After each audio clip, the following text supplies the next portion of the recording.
Okay, so our study focuses on the 6 municipalities which adjoin the upper Delaware, so to speak. They include 3 in Pennsylvania, 3 in New York. The 3 in Pennsylvania are Scott, Buckingham, and Manchester.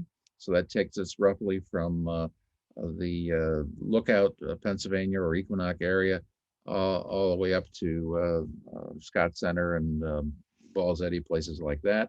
And then on the New York State side, we have the towns of Deposit, Hancock, and Colchester. So this represents the uppermost part of the West Branch as well as the East Branch.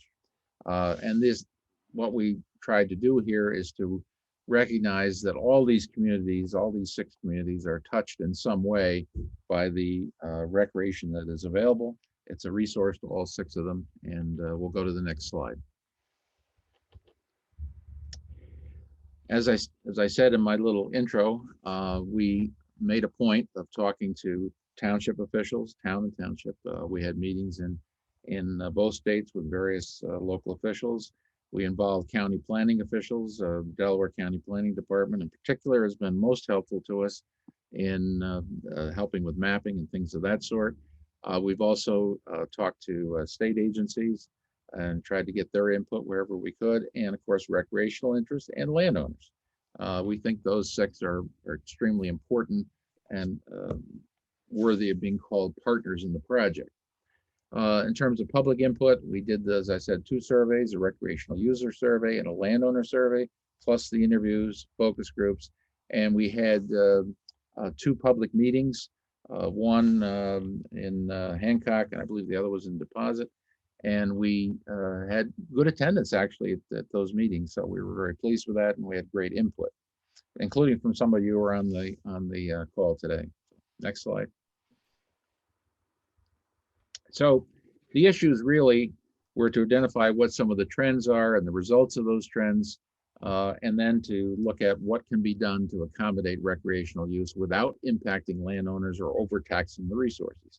Those are 2 critical factors, and these are things that we learned many years ago working with the lower parts of the Delaware from the whole impact of recreational users, that the landowners were greatly impacted, and also we were overtaxing the resource. And part of what the Park Service focused on, when they developed their management plan for that portion of the river, was to try to address both of those issues. And I think they did a reasonably good job of doing that. In many ways. Next slide. One of the things we looked at too was hard data on what's going on out there. Who are the people that actually live here? How do they feel about the recreation? How do people further away feel about it? So we looked at the 6-town study area, which I've already described. We also looked at the area within 1 hour of the study area, the area within 2 hours, and the area within 3 hours. And then we took a total, and what we got this data from was a group called ESRI. Some of you may be familiar with it. It is a source for most market data for commercial planning purposes, as well as many times government planning purposes today. And what they do is they look at characteristics of the demographics, and they interpret from that what the interest is in various types of recreational enterprises, in this case, recreational endeavors, I should say.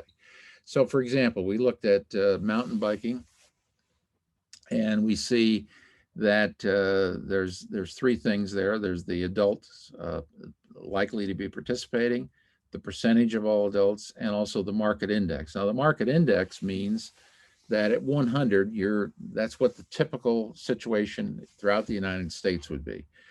So if you have 102, as you had for the 6 study town area, that suggests that people who live in this area, the 6-town area, are slightly more likely to be interested in mountain biking.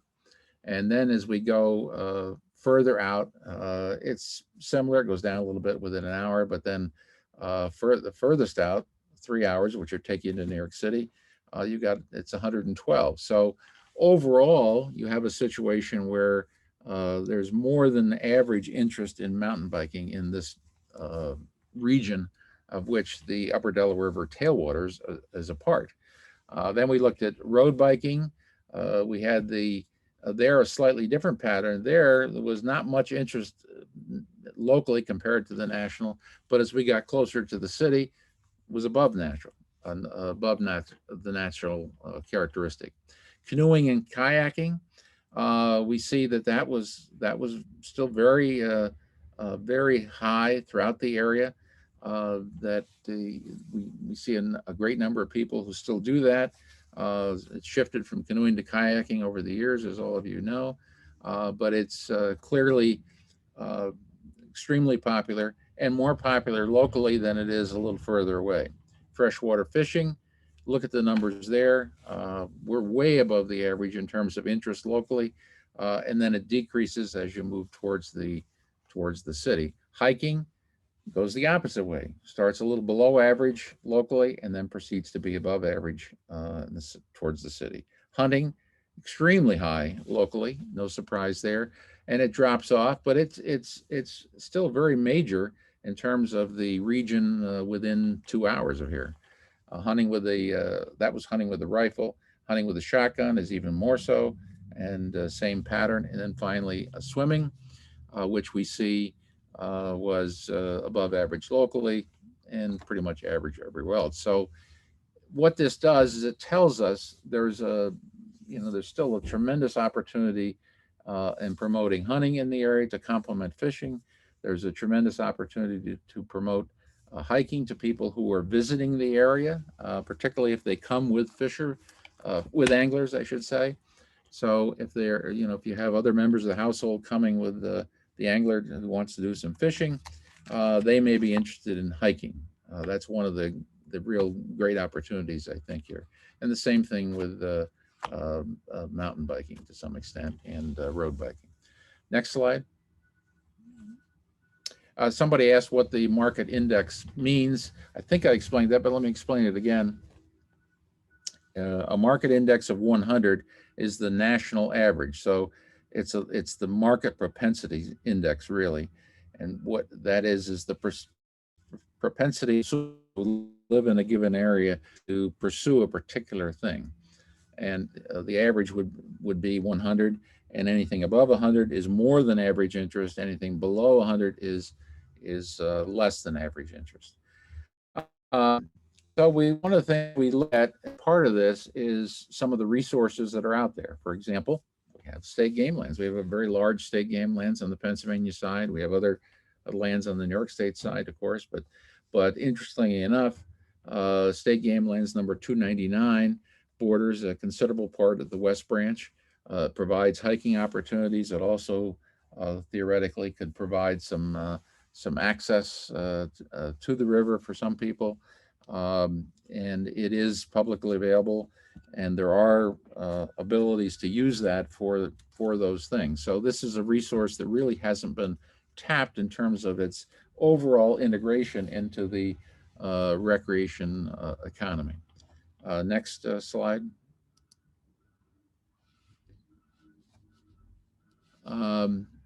Okay, this one gets at some issues, some additional issues, which would be public access to streams. And the questions here are current public access is adequate to accommodate existing use? And is there a need for additional accesses, amenities, or services? And those kinds of things can be argued both ways sometimes, but we tried to take, again, a balanced look at this. So next slide. One of the ones that we looked at was the hail eddy access. So we see here some of the issues that occur. This is what we see here, the relatively small parking area down in the lower left. And then we see in the upper left and in the right, we see a road that runs from the public road, a driveway runs from the public road down to the parking lot. And then there is a path, if you want to call it a path, well-eroded path down to the river. And we know there's a situation there where some people use that not only for launching things like canoes and so on, or kayaks, but some people have actually used that to, precarious as it may be, to get larger boats down to the river. So that's an issue. Next slide. Uh, we see with this slide uh, what we've done with some of these maps that we've produced, and we've had the county produce a number of them. We can see that there are issues with accesses. Uh, are they too far apart? Are there need for more? This shows number one in this case is the Lordville area, I believe. Yeah, looking here, and then number two is the Bushyville area, and then number three is down to Long Eddy. So there's a long stretch there that is quite beautiful, and is all privately owned. Should there be an opportunity for additional access there, private or public? That's one of the questions we want to take a look at, and there are varying opinions on that, but we'll get more into that later. Next slide.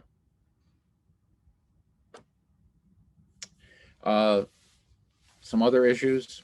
Are there recreational alternatives that will support tourism without detracting from the quality of the recreational experience? In other words, too much use, too much crowding reduces that experience in some cases and threatens the resource in some cases. And what are the potential negative and positive impacts of the alternatives? Next slide. Well, there are opportunities to develop additional resources, such as a connection with the O&W Trail on the Pennsylvania side and the O&W Railroad on the other side, on the York State side. And you'll notice in this map, for example, that there's the potential to connect these by designating a trail that goes across the bridge from Pennsylvania to New York, down Main Street, and then eventually gets onto the highway where there's a wide berm, wide shoulder that can take you probably safely to a connection with the O&W further down on the New York State side. What's interesting here too is that in red, you'll notice that there is a piece that's actually owned by a Buckingham Township piece of land that was where the bridge was. That used to go across the river to connect the railroad to New York. And that property is just an undeveloped property where the bridgehead abutment was. And it has river access, and it kind of cries out for doing something with it that would provide a more meaningful recreational experience. So that's one of the things we wanted to take a look at. Next slide. Thank you. And here is that Game Lands 299 again. You get a sense here, what's there. A lot of people don't realize there's a trail there that goes up to the top of the hill. Very relatively easy walk. Takes you up and connects you to on state land to a couple of ponds, and it's a very nice place. There are restrictions on what you can do there in terms of motorized vehicles and horses and things like that, which you can't do, but you can walk up there. And this is something that can be promoted in the overall context of Upper Delaware River tailwaters tourism. Next slide. And there is opportunity for hunting. We have one of our good friends on the Hancock Town Board there with his deer, and we also have a map which goes back to that market index thing again, the MPI, if you will. And what this one does is show you what that index is for the counties in the area. And we see in this case the pattern is that there's tremendous interest in our area, above average interest, way above average. And there's also interest to the west of us and to the south of us. So these are markets where you can pull hunting into our area because it's already a very popular hunting area. Next slide. And let me just go back to that other slide a second, if you can, Shell. Thank you. Sorry about that.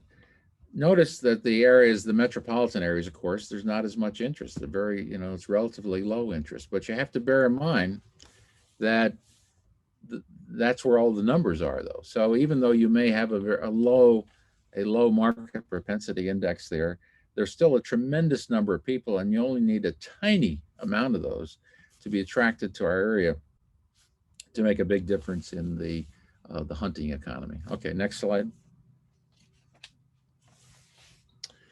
How are private property rights currently being affected by recreational use? This is an important issue with any recreational endeavor, and what can be done to avoid or mitigate impacts on landowners. And again, we did a landowner survey. So next slide. Trespassing is always an issue, and some people have dealt with this, I think, in a very positive way, even though your first reaction when you see this sign may be, oh, we can't go there. Well, no, if you read it carefully, the owner is saying, I invite you to use our trail, use the trail on our property, but please respect us. And I think that's a very positive attitude. I believe this is located, if I'm not mistaken, down near the where the Bushaville Trail starts. So, next slide. One of the things that can be done also is signage from a public nature, and teaching people to respect the trail, accommodate other activities, and simply to identify the trail in many cases. So we see here something we're going to talk more about in a second. That's river etiquette too. Etiquette is one of the key features to enjoying the resource and making sure that people can enjoy it in a way that doesn't detract from it. So the only thing I would say about this sign is they should learn how to spell yield. But let's go on to the next. Next slide. Okay, signage is one of the issues. What kinds of signs are needed to accommodate recreationists and protect landowners? How can theme signage serve to highlight resources? Next slide.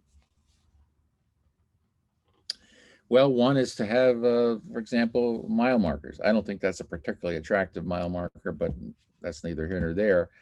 One of the things we learned in doing these surveys and focus groups and public meetings is that one of the ways to avoid conflicts with landowners and to ensure that the people have a good experience and that the resource is not damaged is to have some effective signage that, for example, marks river miles or identifies where there are restrooms or things like that. So you can design one that I think is attractive, much more attractive than these, and it can serve a real help to people who want to know where they are and where they can expect to get off the river in a proper fashion. So that's one of the things that can be done. Next slide.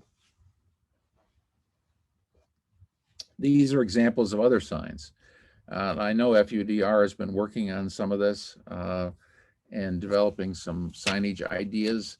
And I think that's one of the very positive things that it can do and the towns can do to promote commonality to the recreation area, promote it, and also, as I said, protect the resource, help visitors, and so on. So some tasteful signs. I think these are all pretty tasteful, really help in that regard. The next slide. Issues, again, invasive species. That's a major issue, as all of you know. As I recall, I think it was last year's conference, if I'm not mistaken, there was a rather excellent presentation by someone who talked about the different tests you were doing up in deposit, the different things that were being explored. And I think, some real progress is being made, at least in understanding the problem. So the question becomes, how much of a priority is addressing this? Okay, next slide. There's a perfect illustration of the problem. And of course, this is the access in deposit at the sewage treatment plant, or in Hancock at the sewage treatment plant. And you can see the entire area other than what's been cleared for that access, which is a very beautiful spot, even though it's where they're at a sewage treatment site, is just massive case of invasive species overtaking the land. So next slide. And the knotweed management project, which FUDR has done, I think is a big step forward. Education is a huge part of this, as it is with everything that FUDR is trying to do. to deliver a better recreational experience. It's studying the problems, investigating them, come up, determining what the science is, and letting people know so things can be done about it. Next slide. And then we get to river etiquette. Is there a lack of river etiquette? I've already brought it up here. Is it serious? Is it a serious problem? And what measures would be most helpful in instilling more river etiquette? And let's go to the next slide. This kind of like this picture because it shows the problem. You know, you got three different sets of users, and there's a great chance for them conflicting. And how often does that occur? We know it occurs. We got varying answers from people. Some people thought that we didn't have a major problem. Other people thought we needed more attention to this. The important thing is that FUDR is addressing this. Next slide. And it's doing this with this publication, which I'm not sure this was the final, but it's close to the final. And it's a nice little handout that can be, dropped from helicopter, so to speak. It can be passed out at sites. It can be delivered to users when they pick up their kayak or whatever else they're doing. This is an easily distributed one-page thing that really, I think, identifies the kind of simple things that people ought to do to respect each other and make the recreation experience better. So I'm a big believer in this, and I think FUDR has done a fantastic job in coming up with this, along with the signage stuff it's working on, and they're really complementary. So next slide. How much does the economy of the region depend on recreation? Does recreational tourism have significant growth potential? I've kind of hinted at that answer already, but let's go to the next slide. Oh, I guess that's the last slide. Okay. Yeah, that's the last slide. Yeah, sorry about that. Really, the answer to this goes back to those maps I showed you, and goes back to the charts or the tables I showed you that indicate we do have tremendous potential for other types of recreation. We have potential to improve some of the existing features of the river accesses. We think, for example, I think that the Hale Eddy access could be significantly improved without terrible difficulty, and could become an opportunity to better distribute use of the river and deliver, again, a safer, more high quality recreational experience. So there's opportunities both on the angler side, but there's also and the other side, which is to tie this in with hunting, hiking, biking, all those things, so that the tailwaters region is really recognized as a well-rounded recreational area for outdoor tourism. So that's kind of where we're at. I probably talked too long, but I'm happy to take some questions or disagreements if you wish. So. Okay, I'm going up. Tali asks, sorry, what does market index mean again? Yeah, I think I answered that for her. Yeah. Oh, sorry. Yeah. Next, Don She gave us a thumbs Hamilton. up. Thank you. River mileage signage has been discussed before, but there's always the issue of how they're affected by high water events and private property issues with citing them. Yes, I agree with that. Another one from Tali. Mhm. On the economic growth point, has FUDR interacted with the relatively new director of outdoor rec at PADCNR, Nathan Rainier? Jeff or Sherry would have to answer that. I really don't know. Yeah, hi Tally, it's Jeff. We have not. This is sort of new endeavor for us. It's a recent grant, and we're just, got as far as you saw today. And a lot of our, as a general matter, we tend to have a bit more traction in the state of New York than we do in Pennsylvania, but we'd like to make that different. And I know you and I have talked about possibilities for opportunities for interaction. But yeah, that's a good suggestion, and we should have that conversation with him. Yeah, I've already seen him kind of all over. He's been all over the PA Wilds and stuff. So it might be worth inviting him for a little site visit. Show him, what y'all got going on up there. Let me add also, we did have part of my team was a young fellow by the name of Jason Wood, who is actually his firm Woodland Design Associates is doing a Wayne County they've completed now Wayne County recreation plan, which incorporated some of the things we talked about, and we coordinated some of our efforts on that. So, and he's done quite a bit of work talking to the Game Commission and other people to encourage multi-use of their facilities, which is not always welcomed, but generally is allowable. So, so there are some things being done in that regard, and I know Jeff is serious about trying to pursue some of those. Well, thank you, Eric, Tom. I'll just, oh, go ahead, Joe. Sorry. there's another question, sorry. Eric Lewis asked, any thoughts on adding a boat ramp in the PA Game Lands area? We didn't specifically address that in our study. I sort of obliquely referred to the possibility that you could do something like that. But I think that needs a lot more thought. I'm not sure that the Game Lands would cooperate that much yet. But certainly there is a physically speaking, there's enough land to do it there. The problem is the distance between the dirt road, which is where I took the picture, and the river is pretty substantial.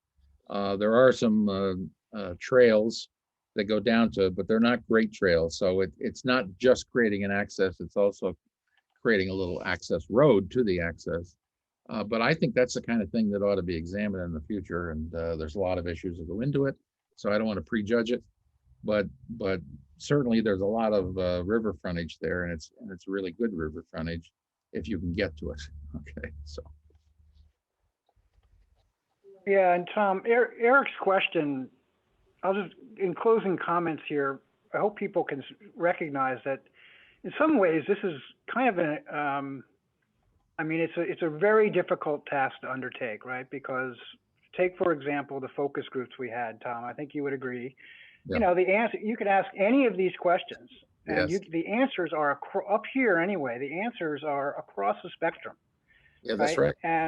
And then we're left to kind of try to balance and sometimes make our own judgments based on our experience and our role here as to what is the best course of action. And sometimes the answers are, close to impossible. So while it's an ambitious endeavor and a good one, I hope everyone can understand that, it's never going to be perfect, right, Tom? It's not going to be, I don't know if you want to add to that, but yeah, I do. Qualify that. I think it's.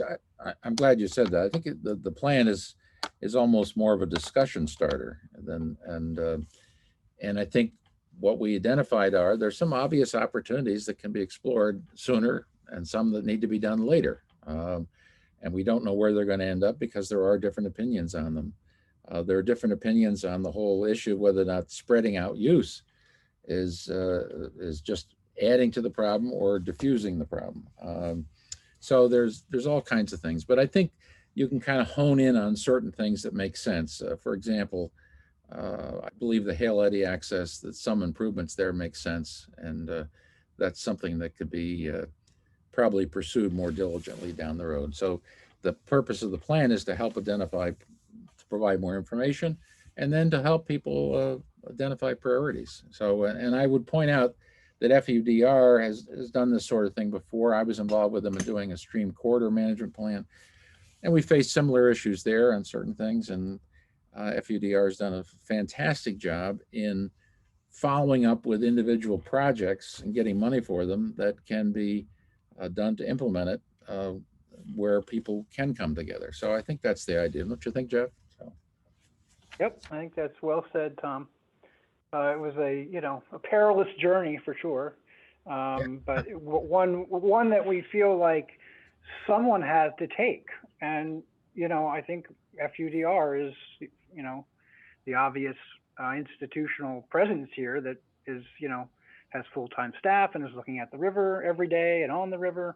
It's an issue that's been kind of pressing upon us for years, and we've, been sidestepping a little bit because it is so difficult. But I think now we're being challenged to face it directly, and this is part of our effort to do that. And there's also an economic opportunity here. By trying to balance the recreation offerings in the area, you are effectively, you're making fishing, angling part of something bigger that is valuable to the local community and therefore is welcomed. So I think that's a part of this as well. Callie, we'll get you your kayaking information. Sherry might be able to help you on that one. Thank you, Tom. We're going to segue into the final piece of our conference. We appreciate you coming. Thank you so much. Appreciate it. As always, so I really